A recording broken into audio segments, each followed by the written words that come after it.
Ողջույն սիրելի ակնդիրներ, եթերում հինգշաբթին է, այսօր ես հյուրընկալել եմ տեխնիկական գիտությունների դոկտոր, պատմական գիտությունների թեկնածու Կարեն Խանլարյանին։ Բարև ձեզ, պարոն Խանլարյան,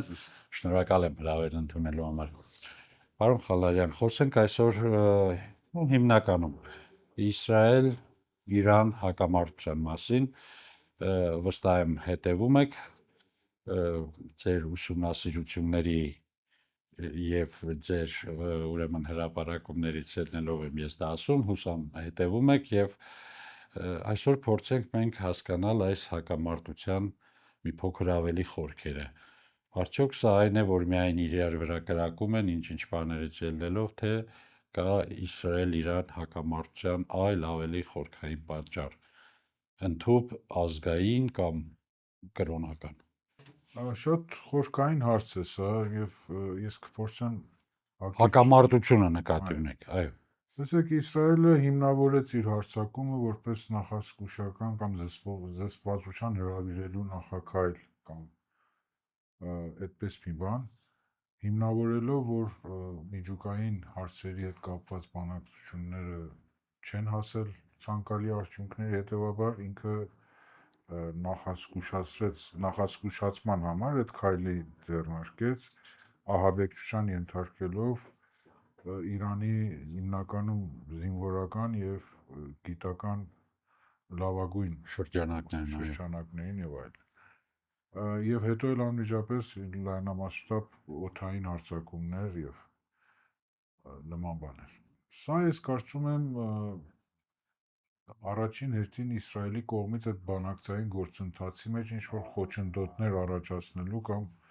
բանակցային գործընթացը խաթարելու շատ հստակ քայլ։ Ներողություն, դուք նկատի ունեք ԱՄՆ-Իրան բանակցությունները, այո։ Որ արդեն մի քանի ժամանակ է սկսվել է, Իրան-ԱՄՆ բանակցություններին մեջ ինչ-որ խլրտումներ առաջացնելու խանգարելու, կարծում եմ, միտում ուներ, եւ հետագա հայտարարությունները արդեն հստակ են դարձնում, որ ոչ թե հարցը ատոմային ծրագրի սահմանափակման կամ նման խնդիրներ են, այլ ավելին։ Ռեժիմի փոփոխության, Իրանի վարչակարգի անկման նպատակ են հետապնդում, որ ես կարծում եմ սա միջազգային օրենքի շատ կոպիտ խախտում է իր տեսակի մեջ, նկատի առնելով հետագա քայլերը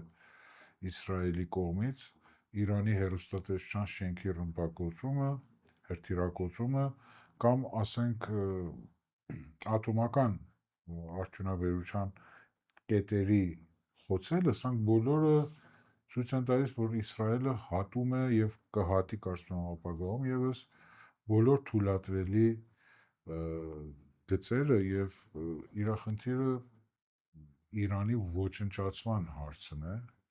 եւ ոչ միայն ռեժիմի որպես պետություն, ազգաբնակչությանը մեծապես հարվածելու նպատակ ունի։ Իհարկե ինքը հիմնավորում է, որ ակնկալում է, որ ազգաբնակչությունը Իրանի քաղաքացիներ դուրս գան ռեժիմի դեմ, բայց ոչ մի, ես կարծում եմ, արժանապատվություն ունեցող ժողովուրդ չի ընդունի, որ դրսից կան փորձեն իր վարչակարգը փոխելու կամ նման բաներ։ Սա ես կարող եմ ընդհանուր բնույթը, փորձում եմ բնույթը նկարագրել, իսկ Իրանի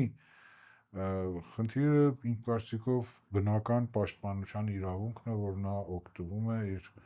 սահմաններ պահպանելու, իր քաղաքական կայունությունը, իր կարգ ու կանոնը պահպանելու համար, որ սա կարծում եմ նախատեսված է միջազգային հարաբերության բոլոր փաստաթղթերում, ինքնապաշտպանության իրավունք։ Եվ իհարկե այս մասշտաբի կոնֆլիկտները չեն այսպես սկսվում ու ավարտվում առանց կողմերի ունեցած դաշնակիցների, առանց միջամտությունների։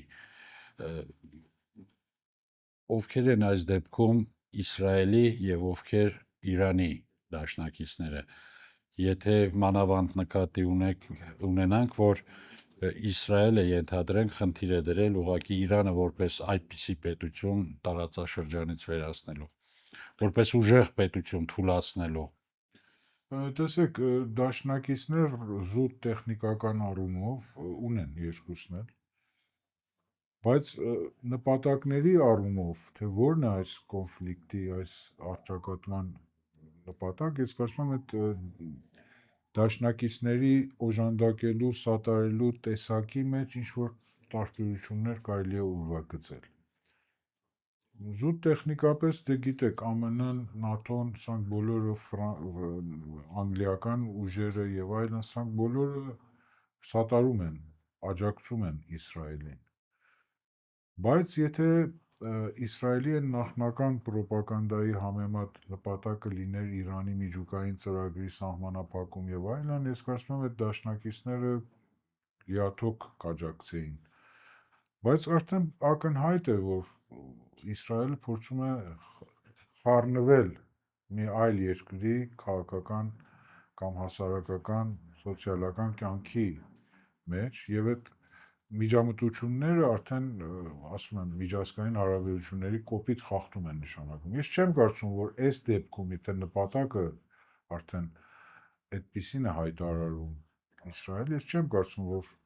այդ դաշնակիցները տենց լիաթոք եւ լիարժեքորեն հաստատեն այդ քայլերը եւ աջակցեն, որովհետեւ դա ինչ է նշանակում, որևէ պետություն կարող է մի ինչ-որ հարևան կամ հեռու մոտ երկրի պետական կարգը չհավանի կամ դրա մեջ վտանգ կա, պիտի նախաձեռնի ինչ-որ տենց լայնամասշտաբ գործողություններ, այս լրիվ չի համապատասխանում միջազգային իրավական նորմերին եւ ես կարծում եմ այստեղում պետք է մեկ անգամ այս լույսի տակ նայել, թե ովքեր են դաշնակցում Իսրայելին։ Իսկ Իրանի դաշնակիցները, այսինքն նրանք, որ այս կապակցությամբ որոշ բաներ տարածաշրջանի իսլամական որոշ երկրներն են,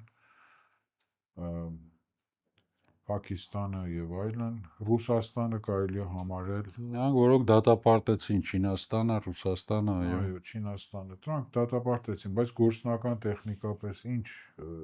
աջակցություն են ցուցաբերում, ես կարծում եմ դեռ դրանք շատ աննշան են։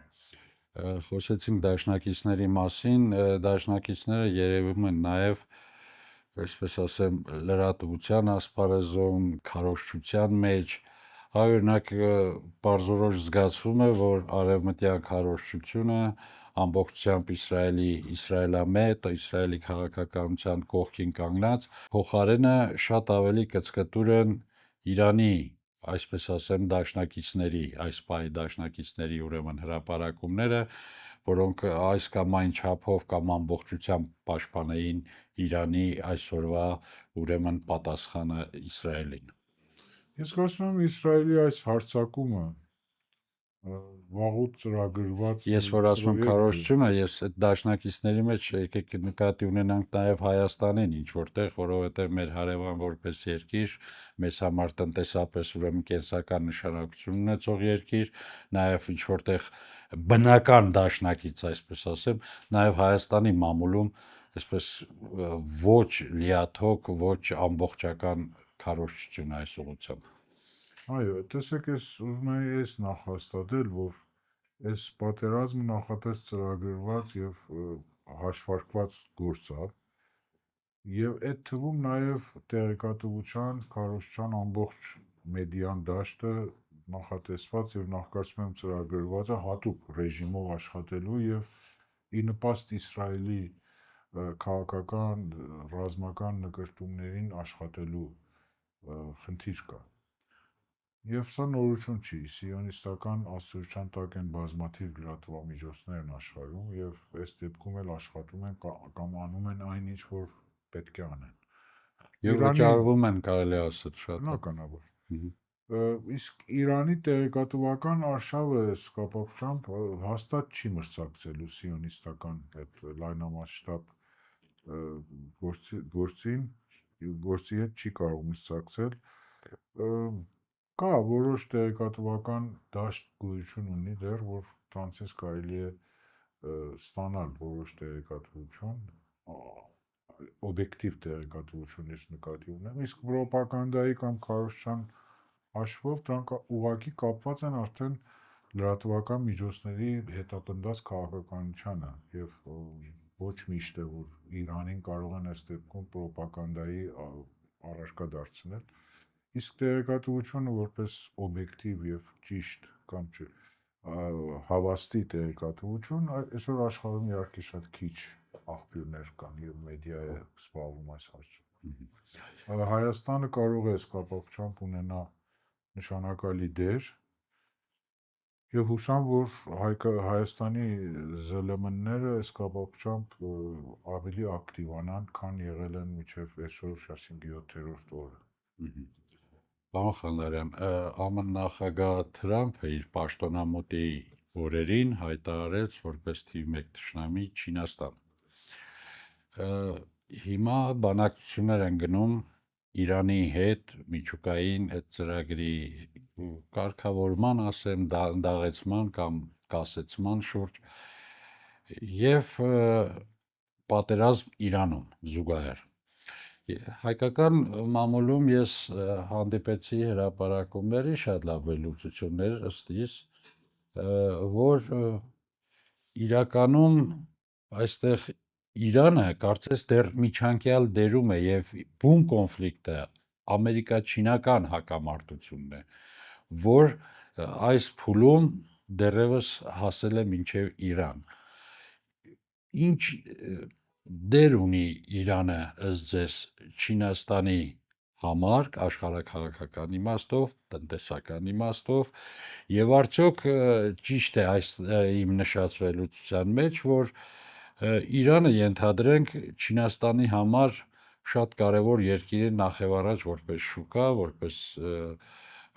իր արտադրանքը իրացնելու շատ մեծ բազա ունեցող երկիր, նաև Չինաստանը Իրանից ստանում է այն ամենը,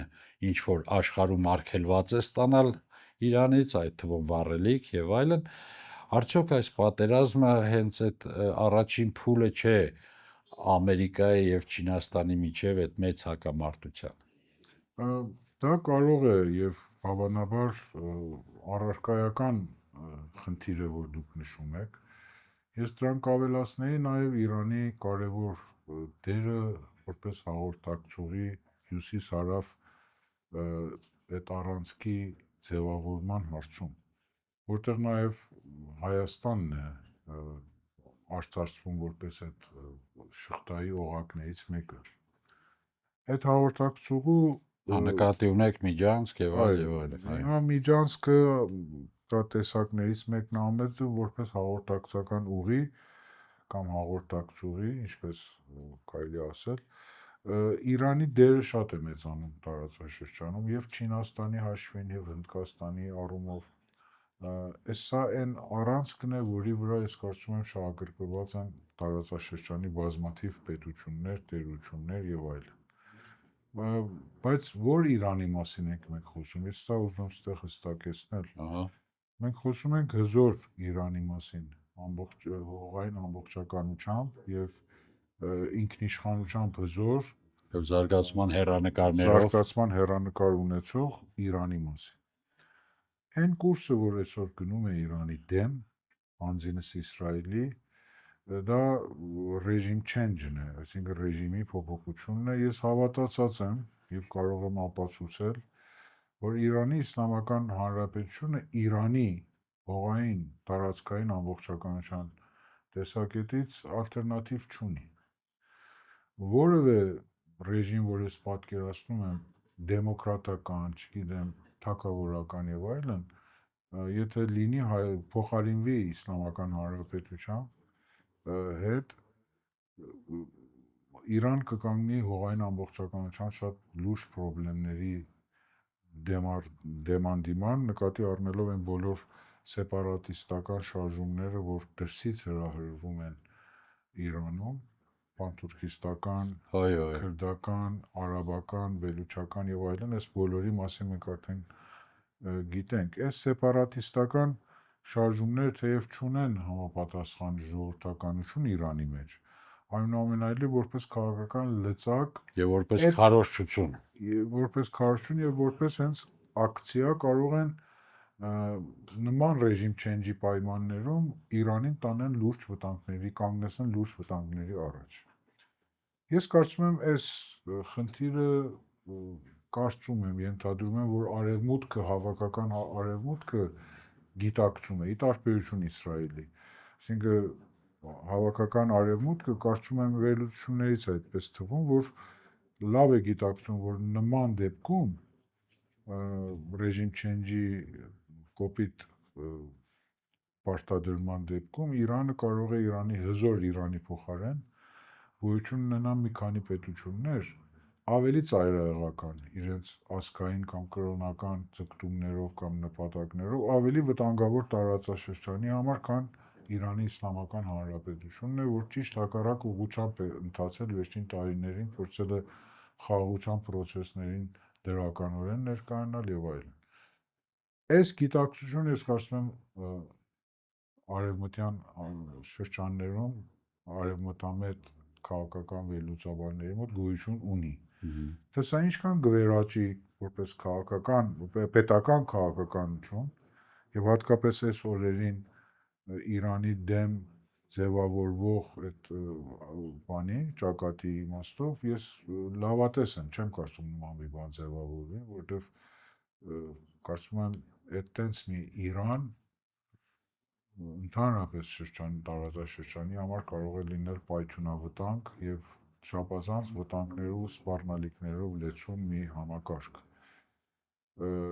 Հզոր Իրանն է այս ներկայի ռեժիմով, որ կարող է երաշխավորել այդ կայունությունը։ Իսկ այն ինչ որ բոլոր այն խնդիրները, որ մենք մտածում ենք որպես հետևանք կարող են առաջանալ տարածաշրջանում Հարավային Կովկասում, դրանք ռեալ են, իդեպ ասեմ, հակառակ այն պնդումների, որ այդպես բան գոյություն չունի։ Իմ կարծիքով նման վտանգը բավականին ռեալ վտանգ է, նկատի ունենալով հենց Հայաստանի աշխարհագրական դիրքը եւ այլն, ես կարծում եմ այդ մասին պետք է ավելի լուրջ, ավելի զգոն մոտենալ։ Տեսեք, իմ կարծիքով, չգիտեմ որքանով է սա արդարացված իհարկե, բայց ոչ միայն Չինաստանն է ավելի շատ շահագրգռված Իրանի հզորացմամբ եւ այլն, նաեւ Եվրամիությունը, որովհետեւ ի վերջո այդ հյուսիս-հարավ առանցքի մասին, որ մենք խոսում ենք, ի վերջո նաեւ Իրանի համար ելք է նաեւ դեպի Եվրոպա եւ այստեղ արդեն Եվրոպան մենք տեսնում ենք, որ նույն ողջավորությամբ չի միջամտում, ենթադրենք Իսրայելի գործերին չի աջակցում, ինչ որ ժամանակին, ասենք, աջակցում էր Իրաքի եւ Սիրիայի դեմ, ասենք, այս բոլոր արշավներին։ Այդպես մի բան նշмарելի է, այո, ճիշտ է։ Եվրոմիությունը առանձնապես Իրանին տկարացնելու, Իրանին խեղճացնելու կամ շարքից հանելու ձգտումներ չի դրսևորում, հատկապես այս օրերին, եւ ես կարծում եմ դրա պատճառները ավելի տնտեսական, առևտրական կամ ռազմավարական նշանակության հաղորդակցական ուղիների խնդիրն է, որ կարծում եմ դրանք քիչ պատճառներ չեն, որպեսզի Եվրոպան չմիանա Նաթանյահուի այս ավանտուրիստական քայլերին։ Եվ իհարկե Հայաստանի մասին մի քանի խոսք, մեր պատերազմը մեր կողքին է, մեր սահմանակից երկրում, եւ այսպես թե այնպես կանդրադառնա կամ արդեն նույնիսկ անդրադառնում է թե մեր տնտեսության վրա, թե մեր անվտանգության հարցերի վրա։ Հիմա ճանապարհներից ենք խոսում, առաջնահերթ ճանապարհը հենց Հայաստանի տարածքով է, որ փորձում են գործարկել այսպես արևմուտք, արևելք Հայաստանի տարածքով։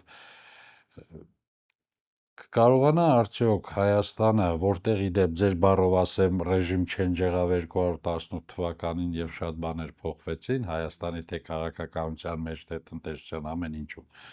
կկարողանա արդյոք այդ Հայաստանը չասեմ դիմադրել, բայց գոնե ինքն իրեն պաշտպանված դիմավորել այս հակամարտությունը։ Այսինքն չթողնել, որ